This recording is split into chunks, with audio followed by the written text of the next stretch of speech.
میں تو امتی ہوں اے شاہ امم، کر دے میرے آقا اب نظر کرم، میں تو امتی ہوں۔ آج حقوق العباد کے بارے میں چند باتیں بیان کرنی ہیں، اور حقوق العباد میں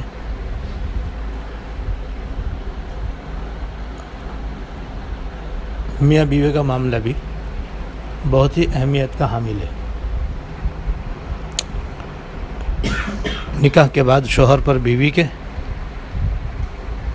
اور بیوی پر شوہر کے حقوق واجب ہوتے ہیں۔ دونوں ہی پر ایک دوسرے کے حقوق صحیح سے ادا کرنے ضروری ہیں،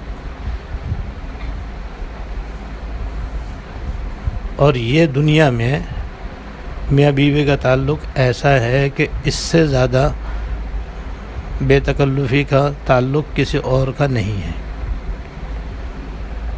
اور یہ ایسا ہے کہ ہر دم ساتھ رہنے والا معاملہ ہے۔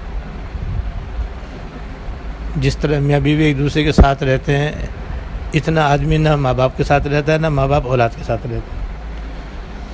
اب دوسرا اور تو کوئی ہو ہی نہیں سکتا کہ اتنا رہ سکے، یہ تو جلوت و خلوت کے ساتھی ہیں۔ اس لیے ان کے حقوق کی کوتاہی سب سے زیادہ سنگین ہے۔ چنانچہ حدیث میں ہے کہ قیامت کے دن حقوق العباد میں سب سے پہلا جو مقدمہ اللہ تعالیٰ کی بارگاہ میں پیش ہوگا میاں بیوی کا ہوا۔ اس لیے اس کو بہت ہی اہمیت دینی چاہیے، اور اس کی ادائیگی کی بہت زیادہ فکر کرنی چاہیے، اور اس کے اندر آدمی اپنے آپ کو آزاد محسوس نہ کرے کہ جو چاہوں کہوں، جو چاہیں کروں، جیسے چاہیں کر لوں۔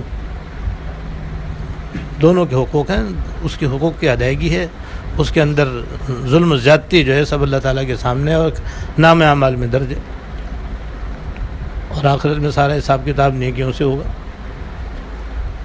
اور ایک چونی کے بدلے 700 مقبول نمازیں دینی پڑیں گی۔ تو آج میں ایک حدیث دیکھ رہا تھا جس میں تقریباً 5 عورتوں کے عذاب کا ذکر تھا، کیونکہ بعض عورتیں بھی اپنے شوہروں پر بہت زیادہ ظلم ڈھاتی ہیں اور بڑی زیادتی کرتی ہیں، اور ان کے لیے یہ بہت ہی زیادہ دین ایمان گنوانے کا طریقہ ہے۔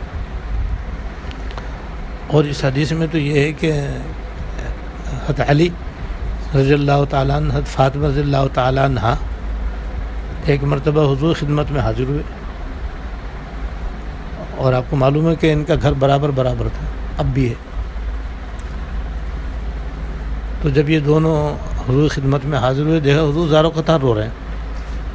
یہ ہے خاص بات اس کی، دیکھا انہوں نے کہ حضور جو ہیں وہ زار و قطار رو رہے ہیں، تو انہیں بڑا تعجب ہوا اور عرض کیا حضور آپ کس وجہ سے اس قدر رو رہے ہیں؟ تو آپ نے فرمایا دراصل میں ان عورتوں کی وجہ سے رو رہا ہوں جن کو میں نے دوزخ میں سخت عذاب میں مبتلا دیکھا ہے۔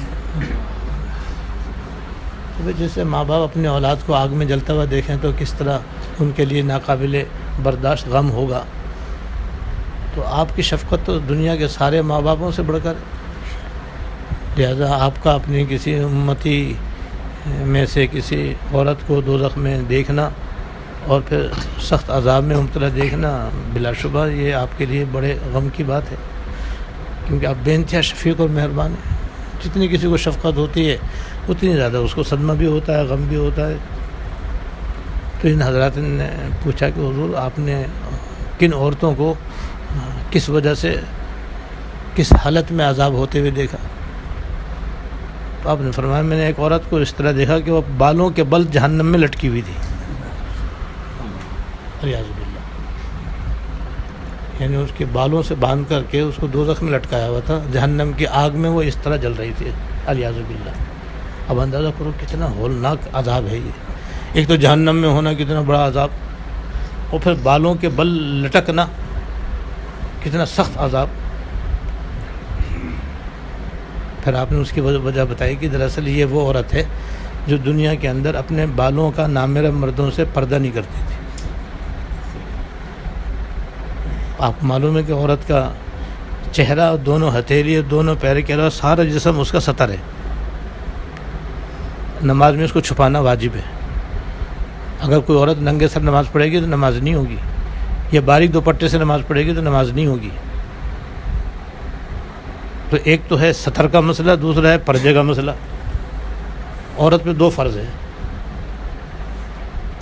ایک تو ہے کہ نامحرم مردوں سے مکمل پردہ کرے، جس میں چہرہ بھی داخل ہے، دونوں ہاتھ دونوں پیر بھی داخل ہیں. اور ایک سطر کا مسئلہ، اس کا تعلق نماز سے، کہ نماز کے اندر عورت کو اپنا پورا سر موٹے دوپٹے سے اس طرح چھپانا ضروری ہے کہ اس میں سے بال نظر نہ آئیں. اس کی گردن بھی سطر میں داخل ہے، اس کی کلائیاں بھی سطر میں داخل ہیں، اس کی پنڈیاں بھی کلائیں سطر میں داخل ہیں. سب کا چھپانا واجب ہے، ورنہ نماز نہیں ہوگی. تو وہ عورت ایسی تھی جو کہ دنیا کے اندر اپنے سر کے بالوں کا پردہ نہیں کرتی تھی، اور نامحرم مردوں کے سامنے بھی اپنے کھلے بالوں کے ساتھ آتی جاتی تھی، یا باریک دوپٹے کے ساتھ آتی جاتی تھی، جیسا کہ آج کل کا فیشن ہے. تو یہ اس عورت کو عذاب ہو رہا تھا.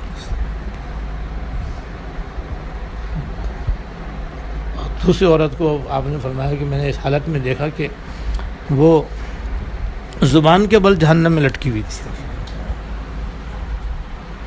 اب زبان کے بل جہنم میں لٹکنا کتنا خوفناک اور کتنا ہولناک عذاب ہے. اللہ تعالیٰ محفوظ رکھے ہمیں بھی اور سب خواتین کو. اس کی وجہ آپ نے بیان کرا کہ یہ جو ہے زبان دراز عورت تھی، اپنے شوہر سے زبان درازی کرتی تھی، اور زبان شوہر کے ساتھ ایسی چلاتی تھی کہ اس کا کلیجہ پھاڑ دیتی تھی. نہ اس کو چھوڑتی، نہ اس کے ماں باپ کو چھوڑتی، نہ اس کے دادا دادی کو چھوڑتی، نہ اس کے نانا نانی کو چھوڑتی. سارے خاندان کو جناب ایک ذرا سی بات پر سب کو کیا کہتے ہیں اپنی زبان سے جلا دیتی تھی. تو زبان کی بڑی کڑوی تھی، اور اپنے شوہر کے ساتھ لڑنا جھگڑنا، غصہ کرنا، اور تان و تشنی کرنا، لان تان کرنا، ملامت کرنا، بات بات پہ غصہ کرنا اور زبان درازی کرنا اس کا معمول تھا. اس کو اس حالت میں آپ نے جہنم میں عذاب ہوتے ہوئے دیکھا. تو بلا شبہ بعض عورتیں بڑی زبان دراز ہوتی ہیں، بڑی بدتمیز بد تہذیب ہوتی ہیں، بد اخلاق ہوتی ہیں، اور وہ سمجھتے ہیں کہ بس ہم جو کچھ کر رہی ہیں بالکل صحیح کر رہی ہیں. ان کے نزدیک شوہر کی کوئی اہمیت نہیں ہوتی. حالانکہ متعدد احادیث میں آپ نے فرمایا کہ مخلوق میں کسی کے لیے بھی سجدہ روا نہیں. اگر روا ہوتا تو عورت کے لیے روا ہوتا کہ وہ اپنے شوہر کو سجدہ کرتی. اتنا اونچا مقام ہے شوہر کا. لیکن سجدہ تو دور کی بات ہے، وہ جناب اس کو کسی تانے سے محفوظ ہی نہیں کرتی.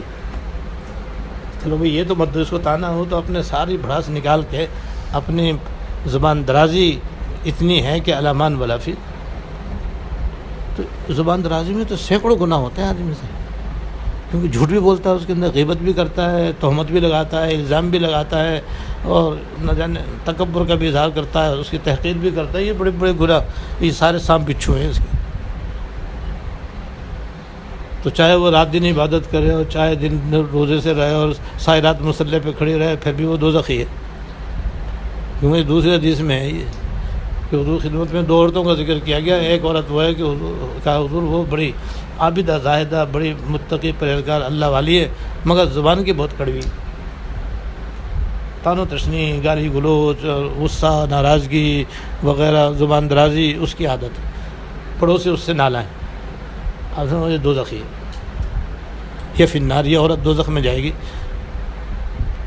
اور دوسری عورت کے بارے میں کہا گیا کہ حضور یہ بہت زیادہ عابدہ زاہدہ تو نہیں ہے، بس فرائض واجبات ادا کرتی ہے، مگر زبان کی بہت شیریں ہے، با اخلاق ہے، اچھے اخلاق سے پیش آتی ہے. شوہر کے ساتھ بھی اس کا برتاؤ انتہائی تابع داری کا، فرما برداری کا، خوش اخلاقی کا. دوسروں کے ساتھ بھی اس کا یہ طرز عمل، پڑوسی اس سے خوش ہیں.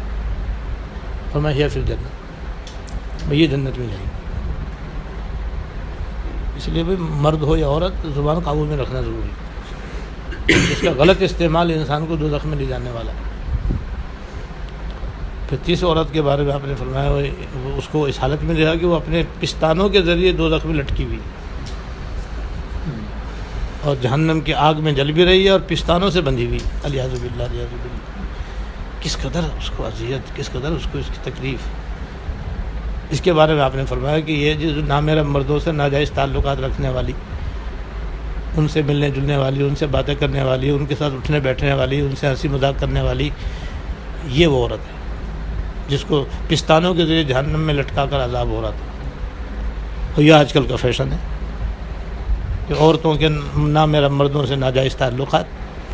موبائل کا تعلق تو ہے ہی ناجائز تعلق کا پہلا قدم، ان سے بلا وجہ باتیں کرنا، ان سے بلا وجہ ہنسی مذاق کرنا، یہی اپنے کزنوں سے ہوتا ہے، یہی اپنے گھروں کے اندر ہوتا ہے، یہ سب اس ناجائز تعلق میں داخل ہے یہ سب۔ اور کتنا اس کا سیلاب ہے جو آج ہمارے معاشرے کے اندر پھیلا ہوا ہے کہ عورتیں اس کی پرواہ بھی نہیں کرتی کہ یہ کوئی گناہ ہے، کوئی ناجائز ہے، یہ کوئی بری بات ہے، لیکن یہ سب ناجائز ہے، بڑے عذاب اور وبال کی چیز ہے۔ اللہ پاک نے پردہ اسی لیے رکھا ہے تاکہ نامحرم مردوں سے بے تکلفی نہ ہو، ان کے ساتھ بلا ضرورت گفتگو نہ ہو، ان کے ساتھ اٹھنا بیٹھنا نہ ہو، ان سے بولنا چالنا نہ ہو، بوقت ضرورت بقدر ضرورت گنجائش اور چیز ہے۔ یہاں تو گنجائش کا خانہ ہی نہیں ہے، یہاں تو براہ راست تعلقات ہیں اور بے حجابانہ اور بے شرمی اور بے حیائی کے تعلقات ہیں، آزادانہ۔ عورتیں بے پردہ ہے، نہ مرد بھی پیدا ہے، یہ ہر جگہ مکس ہے دونوں۔ تو یہ ناجائز تعلقات جو ہے نا، اس کا یہ عذاب ہے کہ ایسی عورتیں دوزخ میں پستان کے بل لٹکی ہوئی ہوں گی اور جہنم کی آگ میں جل رہی ہوں گی اپنے ان گناہوں کی وجہ سے۔ اور چوتھی عورت کے بارے میں فرمایا کہ میں نے اس طرح دیکھا کہ وہ اس کے دونوں ہاتھ سر سے بندھے ہوئے، دونوں پیر سینے سے بندھے ہوئے، اور وہ اس حالت میں دوزخ کے اندر جل رہی ہے۔ پھر آپ نے اس کی وجہ بیان فرمائی کہ وجہ اس کی ہے کہ یہ عورت جو ہے نا پاکی ناپاکی کا خیال نہیں کرتی تھی۔ عورت کی دو ناپاکیاں خاص ہیں، ایک ماہواری اور ایک بچے کے پیدا ہونے کے بعد کی ناپاکی۔ اس میں عورتوں کو بہت زیادہ خیال رکھنا ضروری ہے، اور بچے کی پیدائش کی جو ناپاکی ہے وہ تو پھر کبھی کبھی ہوتی ہے، لیکن ماہواری تو ہر مہینے ہوتی ہے۔ اس کب شروع ہو رہی ہے اس کا دھیان رکھنا ضروری ہے، کب بند ہو رہی ہے تو اس وقت فوراً پاک ہو کر کے نماز پڑھنا ضروری ہے، اس میں غسل بھی واجب ہوتا ہے۔ تو یہ عورت جس کو دوزخ میں عذاب ہو رہا تھا، اس کی پرواہ نہیں کرتی تھی، بلکہ نماز کے معاملے میں بھی بہت ہی اس کا انداز جو تھا وہ ایک طرح سے مذاق والا تھا۔ یہ نماز نہیں پڑھی تو کیا ہوا، الیاذ باللہ، ایسا انداز، پڑھ لی نہیں پڑھی۔ سردی کے اندر رات کو پاک ہو گئی تو بھائی رات کو غسل کر کے فجر کی عشاء کی نماز پڑھنا فرض ہے۔ صبح صادق کے بعد اگر پاکی ہو گئی تو نہا کر کے نماز پڑھنا ضروری ہے، یہ نہیں کہ سردی پڑ رہی ہے تو اب نماز معاف ہے۔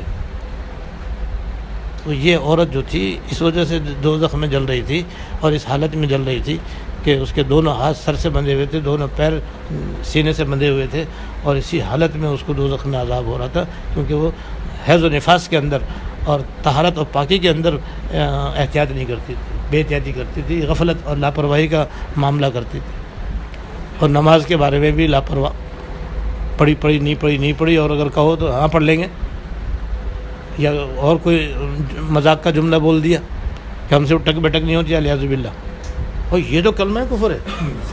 تو کوئی عورت یوں کہہ دے کہ بھائی اس سے کوئی کہے بھائی تو نماز پڑھا کر، بھائی میں سے اٹھک بیٹھک نہیں ہوتی، تو وہ ایمان چلا جاتا، کیونکہ مذاق ہے یہ نماز کا۔ بعض عورتیں جاہل ہوتی ہیں، وہ اس قسم کی باتیں کہنے میں ذرا بھی خوف محسوس نہیں کرتی۔ اور پانچویں عورت کو اس حالت میں دیکھا کہ اس کا حال یہ تھا کہ اس کا چہرہ خنزیر کی طرح اور نچلا حصہ گدھے کی طرح، اور اس حالت میں اس کو دوزخ کے اندر سخت عذاب ہو رہا۔ اور اس کی وجہ آپ سے پوچھی تو آپ نے فرمایا یہ عورت جو تھی یہ چغل خور تھی، چغلی کھایا کرتی تھی، غیبت اور چغلی کھانا اس کی عادت تھی۔ اور یہ غیبت تو آپ سب جانتے ہیں کہ کسی کی پیٹھ پیچھے برائی کرنا، یہ آج کل ایسا گناہ ہے کہ تو مردوں اور عورتوں میں تقریباً یکساں پایا جاتا ہے۔ جہاں مرد بیٹھیں گے وہ کسی نہ کسی کی برائی کر رہے ہوں گے، جہاں عورتیں بیٹھیں گے وہ کسی نہ کسی کی برائی کر رہی ہوں گی۔ حالانکہ غیبت حرام ہے، اور چغلی کا مطلب یہ ہے کہ ایک کی بات دوسرے کے سامنے اس لیے کریں تاکہ ان میں لڑائی ہو۔ اور یہ بھی آج کل بعض عورتوں کے اندر مرض پایا جاتا ہے کہ ادھر کی ادھر لگائی اور ادھر کی ادھر لگائی اور دونوں میں لڑائی کروا دی اور پھر تماشا دیکھ رہی ہیں دیکھ کر کے. دیکھا بھائی کیسا مزہ آیا, ان کی کیسی دوستی تھی میں نے کیسی دشمنی میں بدل دی. یہ چغل خوری کہتے ہیں اسے, اور یہ چغل خوری حرام ہے. یہ تو غیبت سے ہی بڑھ کر گناہ ہے, اس لیے کہ اس میں جھوٹ بھی ہے. بھائی غیبت میں تو کسی کی برائی کریں گے تو وہ مطلب یہ ہوتا ہے کہ واقعتاً جس کی بھی غیبت کر رہے ہیں وہ عیب اس کے اندر موجود ہے, پھر وہ ہم کسی کے سامنے نقل کر رہے ہیں, اس کا نام غیبت ہے. چغلی کے اندر بعض دفعہ وہ برائی اس کے اندر ہوتی ہی نہیں اور ہم دوسرے کے سامنے بیان کر رہے ہیں. یہ 5 عورتوں کا آپ نے ذکر فرمایا بھائی, یہ اس لیے اللہ تعالیٰ ہمیں بھی اور ہماری خواتین کو بھی ان گناہوں سے بچنے کی توفیق دے اور اپنے شوہروں کی قدر کرنے کی توفیق دے.